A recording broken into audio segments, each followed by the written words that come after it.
Hola, bienvenidos. En este video vamos a hablar de los aportes que México ha tenido a la medicina. México ha realizado varios aportes significativos a la medicina a lo largo de la historia. Este video principalmente va a tratar de dos partes. Una, la medicina tradicional y dos, los programas de salud pública. Comenzamos con la medicina tradicional. Mucho tiempo atrás, los indígenas creían que la enfermedad era un ente en la que participaban elementos naturales y espirituales. Dichos elementos espirituales provenían de dos partes, ya fuera de los dioses o de los hechiceros. Los dioses mandaban la enfermedad para castigar o para generar un tipo de prueba. En cambio, los hechiceros había de dos tipos, negro y blanco. El blanco se encargaba de curar enfermedades y eliminar la brujería que mandaba el hechicero negro mediante un conjuro o alguna venganza. Los médicos eran muy importantes y se dividían en dos, sacerdotales y artesanales. Los sacerdotales eran para los diferentes tipos de dioses que mandaban enfermedades. Por ejemplo, Tlaloc mandaba las enfermedades de la piel y existían diversos dioses o diversas creencias de que personas mandaban las enfermedades. Y para cada uno había una cura. En cambio, retomando los tipos de médicos, estaban los artesanales, que estos se basaban mucho no solamente de los síntomas del paciente, sino que usaban la adivinación. Además, se apoyaban de los astrólogos, que estos se encargaban de confeccionar horóscopos que ayudaban a buscar el diagnóstico de las enfermedades. Además de los médicos, se veía por otra parte personas que ayudaban a la salud de las personas. Por ejemplo, las parteras, que se encargaban de los partos mediante un temazcal. Además, las mujeres también ocupaban puestos en la medicina. Principalmente se veía mucho que realizaban cirugías para los ojos.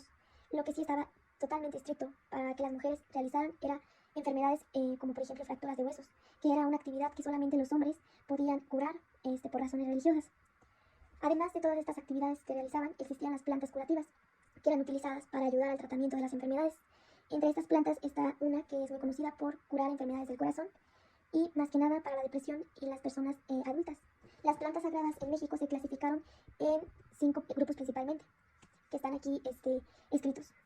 Es importante destacar que el emperador se comunicaba con los dioses para poder interpretar los signos de la enfermedad. Entonces el emperador era importante para los aportes del tratamiento y de la interpretación de la enfermedad. No se sabe a ciencia cierta quién inició los jardines botánicos en México. Se hallan muchos antecedentes, pero más que nada en estos jardines botánicos se coleccionaban plantas, animales e incluso hombres con simbolismo mágico, ejemplo los jorobados. Europa intentó emplear todas estas hierbas, algunas no las aceptaron y algunos por problemas o confusión de nomenclatura, hierbas americanas aparecieron simplemente después con nombres europeos. Un ejemplo de esto es la valeriana, transformado en el nordo céltico. Además, para terminar y concluir este video es importante hablar del otro aporte significativo que tuvo México a la medicina, que fue el programa de salud pública.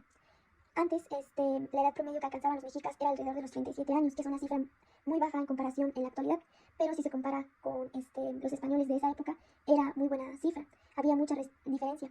Y esto era porque la salud pública en esa época tenía un buen punto, se empezaba a desarrollar, pues en México se encontraban pruebas de higiene personal, por ejemplo, la higiene bucal, donde se diseñó un dentífrico con una mezcla de ceniza miel, también realizaban múltiples baños al día, y existían excavaciones donde se enterraba la basura lejos de las ciudades, y además había carriles que llevaban agua limpia a la ciudad, además de que se han encontrado datos de que no hay indicios de epidemias en la mayoría de los centros poblados prehispánicos.